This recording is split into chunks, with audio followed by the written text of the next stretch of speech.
सो इससे पहले कि हमने लेक्चर्स में प्रैक्टिस सेट 1.1 के रिलेटेड जो थ्योरम्स लगते हैं, कंसेप्ट लगते हैं, वो देखे हैं और प्रैक्टिस सेट 1.1 को सॉल्व किया है। क्वेश्चन नंबर 5 मैंने दिया था कि आप उससे सॉल्व करो। अभी हमें प्रैक्टिस सेट 1.2 शुरुआत करने से पहले इंपॉर्टेंट थ्योरम्स हमें यहाँ पर देखने हैं। उसमें से सबसे पहला थ्योरम है बेसिक प्रोपोर्शनैलिटी थ्योरम। अभी थ्योरम का यूज क्या है ज्योमेट्री में? अगर आपको थ्योरम क्लियर है तो ही आप एग्जाम्पल सॉल्व कर सकते हो, और अगर थ्योरम ही क्लियर नहीं है तो एग्जाम्पल सॉल्व आप नहीं कर सकते, रट्टा नहीं चलता ज्योमेट्री। तो सबसे पहले थ्योरम है बेसिक प्रोपोर्शनैलिटी थ्योरम। हम क्या समझ लेंगे, इसकी गिवन स्टेट क्या है वो समझ लेंगे। आपको गिवन क्या है, गिवन क्या होगा, आपको गिवन डायग्राम में दिख रहा होगा क्या है, इन ट्रायंगल एबीसी। आपको गिवन है triangle ABC. Okay, triangle ABC में क्या गिवन है, एक लाइन यल है, ये आपको गिवन है लाइन यल इज, लाइन यल क्या है, पैरेलल है। लाइन यल क्या है, पैरेलल है किसको, साइड बीसी को। लाइन यल क्या है, साइड बीसी को पैरेलल एंड मीट्स, मिलने वाली है किसको, AB को मिलने वाली है पॉइंट P में, एंड BC को मिलने वाली है पॉइंट, सॉरी AC को मिलने वाली है पॉइंट Q। ये आपको समझ लेना, ठीक है। ये आपका गिवन है, ट्रायंगल ABC है, उसमें एक लाइन यल है जो कि BC को पैरेलल है, और साथ ही साथ AB को मिलती है P में और AC को मिलती है Q में। अगर ऐसा रहा तो बेसिक प्रॉपर्टी थ्योरम के हिसाब से क्या होता है, जो AB और BC के फ्रैगमेंट्स बने ना, AB का फ्रैगमेंट क्या बन गया, AB डिवाइड हो गया AP और PB में, ओके, और AC डिवाइड हो गया AQ और QC में। इस थ्योरम के हिसाब से बेसिक प्रॉपर्टी थ्योरम क्या कहता है, ये AP अपॉन PB का जो रेशियो बनता है वो इक्वल होता है AQ और QC के रेशियो में। मतलब AP सीक्वेंस इंपॉर्टेंट है ना, अपॉन PB इक्वल्स टू क्या होगा, AQ अपॉन QC। ये आपको याद रखना है। मतलब बेसिक प्रॉपर्टी थ्योरम का स्टेटमेंट क्वेश्चन में कैसे आ सकता है, एग्जाम में कैसे आ सकता है, prove that if a line is parallel to one side of a triangle and intersect the two sides in two different points. समझ लेना वापस से, if a line is parallel to third side of a triangle and intersect the remaining two sides in two different point, then prove that the fragments formed by that line are in proportion. तो ये इसका मतलब indirectly आपको क्या पूछ रहे हैं, basic property theorem का प्रूफ पूछ रहे हैं। तो प्रूफ मैं आपको नहीं पढ़ाने वाला, क्योंकि मैथमेटिक्स के पेपर में आपका फोकस ज्यादातर न्यूमेरिकल्स पे होना चाहिए, क्वेश्चंस पे होना चाहिए। प्रूफ आप कर सकते हो ऑटोमेटिकली इनडायरेक्टली, या फिर और दूसरा क्वेश्चन आप अटेंड कर सकते हो, ठीक है। तो ये हो गया बेसिक प्रोपोर्शनैलिटी थ्योरम। इसके बाद हमें देखना है converse of basic proportionality theorem. मतलब कॉन्वर्स का मतलब यहाँ पर का गिवन देन पार्ट में चला जाएगा और देन का पार्ट गिवन में चला जाएगा। चलिए प्रैक्टिकली इसको देखते हैं, ओके।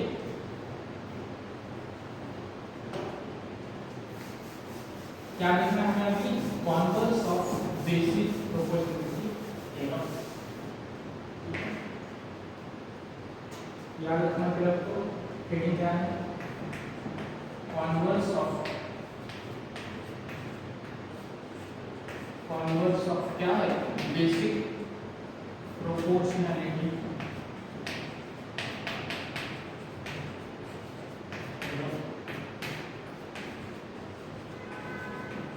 क्या लिखना है, converse of basic proportionality theorem. से वही कंसेप्ट रहने वाला है, बस गिवन का पार्ट देन में चला जाएगा, देन का पार्ट गिवन में चला जाएगा। तो लिखते हैं फिर गिवन इन ट्रायंगल ABC, क्या लिखा है, इन ट्रायंगल ABC लाइन यल मीट्स, लाइन यल क्या करने वाली है, मिलने वाले हैं किसको, AB को मिलने वाली है P में एंड AC को मिलने वाली है Q में, ओके। ऐसा रहा तो, और साथ ही साथ दूसरा क्या है, एंड रेशियो क्या है, वो रेशियो जब हमने पहले, अगर रेशियो ही गिवन इक्वल है तो रेशियो गिवन है कॉन्वर्स में, अगर ऐसा रहा तो AP upon PB equals to AQ upon QC, अगर ऐसा आपको मिला तो देन की पार्ट में क्या लिखना है फिर, then linear parallel side BC। Okay, ये आपको समझना है, क्योंकि मतलब इकोनॉमिक्स में क्या मिला, देखो थ्योरम क्या है वापस से समझते हैं। बेसिक प्रॉपर्टी थ्योरम था, अगर लाइन पैरेलल है तो रेशियो सेम होगा, उसका कॉन्वर्स क्या है, अगर रेशियो सेम है तो लाइन पैरेलल है। तो ये कंसेप्ट आपको याद रखना है। दोनों भी स्टेटमेंट आपको एग्जांपल्स में रीड करने पड़ेंगे, यूज करने पड़ेंगे। दो स्टेटमेंट कौन से, पहला है बेसिक प्रॉपर्टी थ्योरम, दूसरा है converse of basic property theorem. इसको अच्छे से समझ लो, अच्छे से क्लियर कर लो, तभी जाके इसके ऊपर के 1.2 के एग्जांपल्स आपको आएंगे।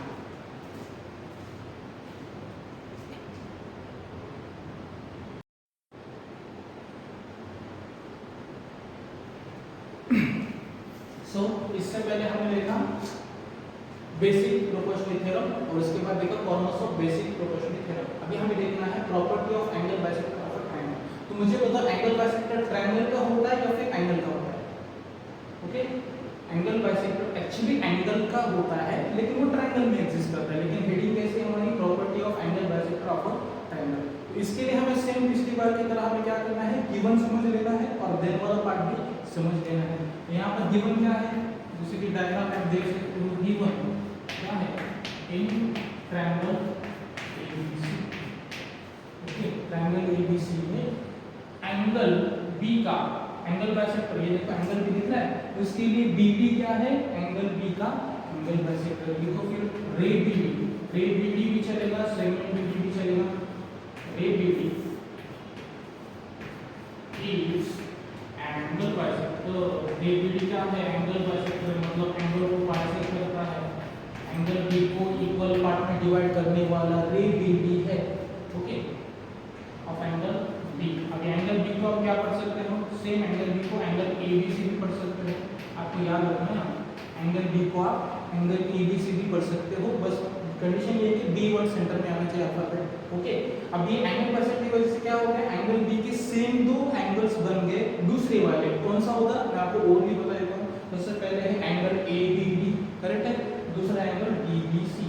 ये दोनों की मेजर क्या हो जाएगा, सेम। देखो दोनों को मैंने सर्कल से दिखा दिया, आप डायग्राम को जूम करके देख लो। मतलब अगर सपोज एंगल B है 60 डिग्री, तो एंगल ABD कितना हो जाएगा, 60 का हाफ 30, और एंगल DBC भी क्या हो जाएगा, 30। ये है हमारी गिवन की सिचुएशन। ओके, फिर देन वाला पार्ट क्या है, देखो देन अभी रेशियो जो इधर करने वाला है वो थोड़ा सा ध्यान से देखो ना। मुझे बताओ जो कट हुए वाली साइड है ट्रायंगल कौन सी है, AC है, वो आपको नहीं लेनी है। कौन सी लेनी है फिर, एक ऊपर की साइड कौन सी है, AB, और बेस क्या है, BC, उसका आपको रेशियो लेना है।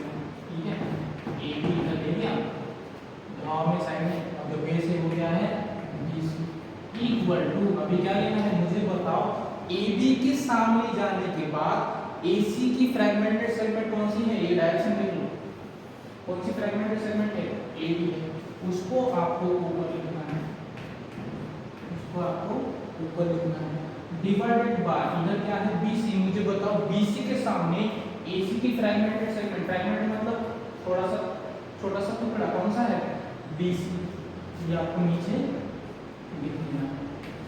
ओके, इस कंसेप्ट को कहते हैं एंगल बाइसेक्टर थ्योरम। इसके लिए आपको एक हिंट याद रखनी है, कोई भी ट्रायंगल रहे तो सपोज वो ट्रायंगल का ये एंगल है, ये वाले दो साइड आपको क्या लेने हैं, ऑर्डर में लेने हैं, और इधर जो छोटे से टुकड़े बने ना, इधर वाला टुकड़ा ऊपर, इधर वाला टुकड़ा ऊपर, ये आपको याद रखना है। ठीक है, हिंट के लिए AB क्या है, ये वाला पार्ट है, BC क्या है, ये वाला पार्ट है, AD क्या है, इधर का पार्ट, और BC क्या है, ये इधर का पार्ट। ये आपको हिंट याद रखनी है, क्योंकि अगर ये रेशियो आपका गलत हो गया, फिर आपका रेशियो ही गलत है, मतलब आपका आगे सॉल्व करने का कुछ मतलब है क्या, नहीं है। जो आपकी वैल्यू आनी चाहिए वो आपकी वैल्यू नहीं आएगी। इस कंसेप्ट को, इस थ्योरम को कहते हैं property of angle bisector of a triangle. ये आपको अच्छे से समझ लेना है, क्योंकि न्यूमेरिकल में क्वेश्चन में इसकी जरूरत पड़ने वाली है।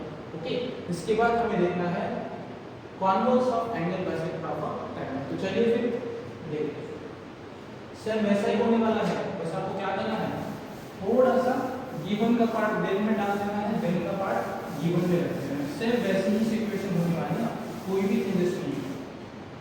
ओके, देखते हैं क्या होगा फिर हेडिंग कॉन्वर्स ऑफ, कॉन्वर्स का मतलब रिवर्स, जैसे इंग्लिश में एक्टिव वॉइस पैसिव वॉइस होता है सेम वैसे converse of angle bisector of angle.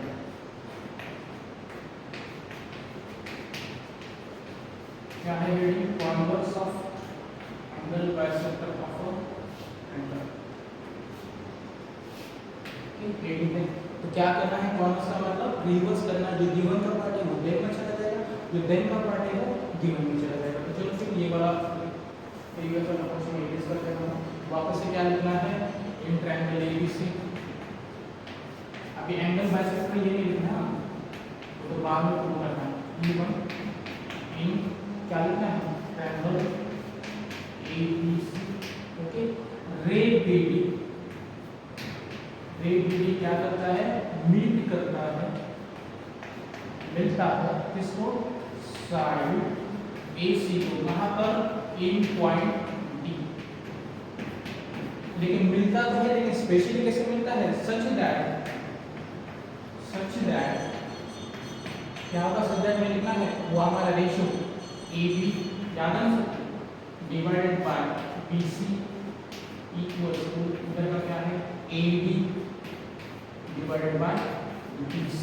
अगर ऐसा गिवन आपको मिला तो देन पार्ट में क्या लिखना है, देन में लिखना है रे BD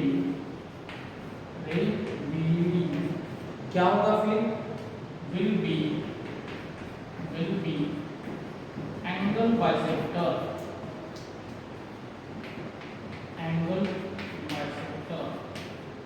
ऑफ एंगल, कौन सा एंगल हमारा इधर का B, और मैंने जैसे कहा B को आप एंगल B को कैसे पढ़ सकते हो, एंगल ABCD पढ़ सकते हो। सेम वही था, बस थोड़ा सा रिवर्स देखा है हमने।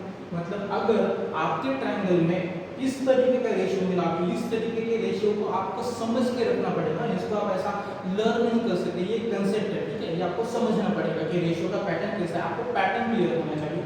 अगर ऐसे पैटर्न का रेशियो आपको मिल रहा है तो मतलब वो रे जो है क्या होगी, एंगल B का एंगल बाइसेक्टर होगी। तो आपको थ्योरम कौन सा है, एंगल बाइसेक्टर थ्योरम और उसका converse of angle bisector theorem, दोनों में आपको अच्छे से समझ के रखने हैं, उसका डाउट क्लियर, कंसेप्ट क्लियर रखना है, तभी जाके आप उसको अप्लाई कर सकते हैं, ओके।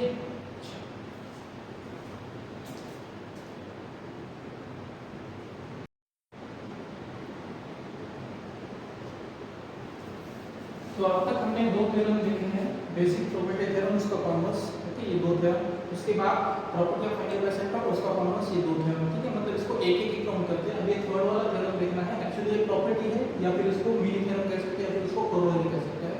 हेडिंग क्या है देखो, property of 3 parallel lines and 2 transversal. उसके लिए आपको जरूरत पड़ने वाली है 3 पैरेलल लाइंस की। आप डायग्राम में इधर देख लो, 3 पैरेलल लाइंस है। पहली पैरेलल लाइन है AB हॉरिजॉन्टल वाले देख लो, दूसरी पैरेलल लाइन है CD जो कि हॉरिजॉन्टल है, तीसरी पैरेलल लाइन है EF, ओके। कितना हो गया, 3 पैरेलल लाइंस। फिर ट्रांसवर्सल्स कितने हैं, 2। अभी ट्रांसवर्सल का मतलब आपको पता होना चाहिए, जो भी पैरेलल लाइंस को इंटरसेक्ट करके जाती है उसे कहते हैं ट्रांसवर्सल। याद रहेगा, जो भी लाइन कोई भी पैरेलल लाइन को इंटरसेक्ट करके जाती है उसे कहते हैं ट्रांसवर्सल। कितने ट्रांसवर्सल है, 2। पहला ट्रांसवर्सल का नाम T1 है, दूसरे ट्रांसवर्सल का नाम T2 है। तो इस प्रॉपर्टी को आपको अभी यहाँ से समझ में लेना है। तो यहाँ पर गिवन पार्ट देख लेंगे सही से। गिवन पार्ट, गिवन क्या है, वी हैव, हमारे पास क्या है, 3 पैरेलल लाइंस। क्या है हमारे पास, 3 पैरेलल लाइंस जिनके नाम क्या है, लाइंस। सबसे पहले L1, उसको ब्रैकेट में लिखो AB, करेक्ट है, दोनों का मतलब सेम है। दूसरी पैरेलल लाइन है L2, जिसका मतलब क्या है, उसका क्या कह सकते हैं, लाइन CD कह सकते हैं। तीसरी है L3, जिसको हम क्या कह सकते हैं, E2 कह सकते हैं। ये क्या है, 3 पैरेलल लाइंस है। और साथ ही साथ क्या है हमारे पास, 2 ट्रांसवर्सल्स है।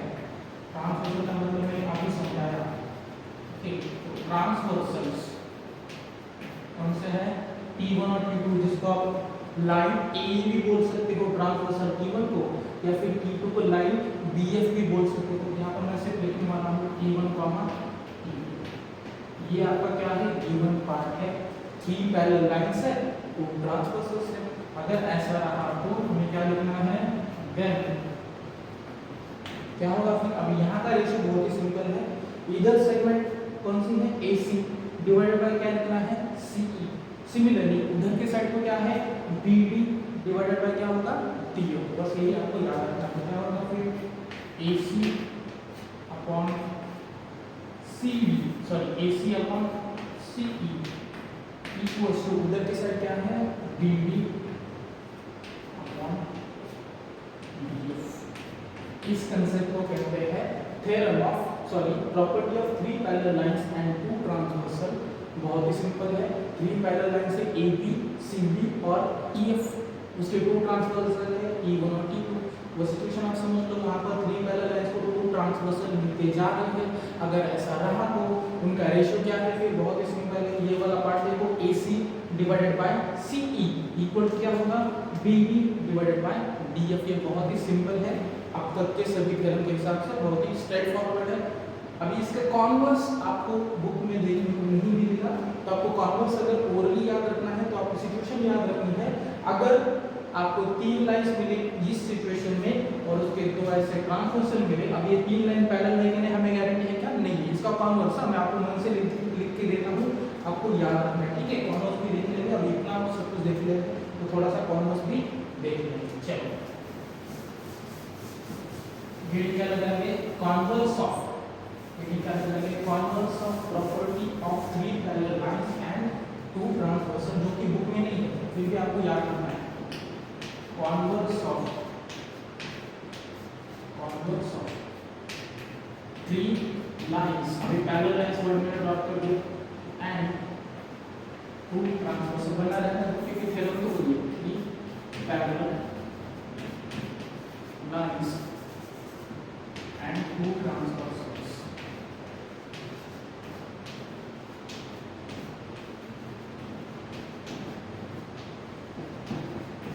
क्या कंसेप्ट है, converse of 3 parallel lines and 2 transversal. अब यहाँ पर सिर्फ क्या करना है, गिवन का देन कर दो, देन का गिवन कर दो, ठीक है। क्या लिखना है, इफ लाइंस AB मतलब कौन सी है, L1, दूसरी है BC मतलब कौन सी है, L2, और तीसरी है AB हो गया, सॉरी दूसरी है CD, तीसरी है DF, EF सॉरी, ब्रैकेट में लिखना है L2। अगर ऐसे 3 पैरेलल लाइंस है, क्या है कि उनको हैज 2 ट्रांसवर्सल, उनको क्या है, 2 ट्रांसवर्सल, कौन से, E1 एंड E2। अभी तो ट्रांसवर्स का मतलब ये नहीं है कि पैरेलल है, बस आपको रेफरेंस के लिए लिखना है। ट्रांसवर्स कौन सी है, E1, E2, और साथ ही साथ क्या है, आल्सो। और रेशियो अगर गिवन रहा तो फिर क्या रेशियो है, फिर AC upon CE equals to उधर की साइड क्या है, BD अपॉन उधर है DF। अगर ऐसा रहा तो देन के पार्ट में क्या लिखना है, देन लाइंस कौन सा है, AB, इसको ब्रैकेट में क्या लिखोगे, L1, ओके। दूसरी है CD, इसको ब्रैकेट में लिखोगे L2, और तीसरी है EF, ब्रैकेट में लिखो L3। अगर ऐसा रेशियो इक्वल रहा तो लाइंस AB, CD और EF, या फिर लाइन L1, L2, L3 ये कैसे होंगी, are parallel to each other, एक दूसरे को क्या होंगी, पैरेलल होंगी। इसको हम क्या कहेंगे, कॉन्वर्स ऑफ प्रॉपर्टी ऑफ, क्या कहेंगे, converse of property of 3 parallel lines, या फिर converse of 3 parallel lines and 2 transversal, ऐसे भी कह सकते हो। ये भी आपको याद रखना है, रेयर केसेस में आपको ये वाला कॉन्वर्स भी यूज करना पड़ सकता है, तो you should be better prepared. जितने का उतना प्रिपेयर नहीं रखना, थोड़ा सा एक्स्ट्रा भी आपका प्रिपरेशन होना चाहिए, क्योंकि अगर आपको मैथमेटिक्स में अच्छे मार्क्स स्कोर करने हैं तो आपकी स्टडी बहुत ही माइक्रो लेवल पे होनी चाहिए, ना कि मैक्रो लेवल पे, ओके। आई होप आपको ये तीनों थ्योरम्स और उनकी कॉन्वर्सेस मतलब 6 थ्योरम्स आपको समझ में आ गए हैं। जब भी हमारा अगला लेक्चर होगा तो उसमें हम प्रैक्टिस सेट 1.2 स्टार्ट करने वाले हैं, तो उसके लिए आपको ये 6 के 6 थ्योरम्स के स्टेटमेंट 6 से बहुत ही बेटर तरीके से समझ के रखने हैं। आई होप आप वो करते होंगे। And wait for the next video.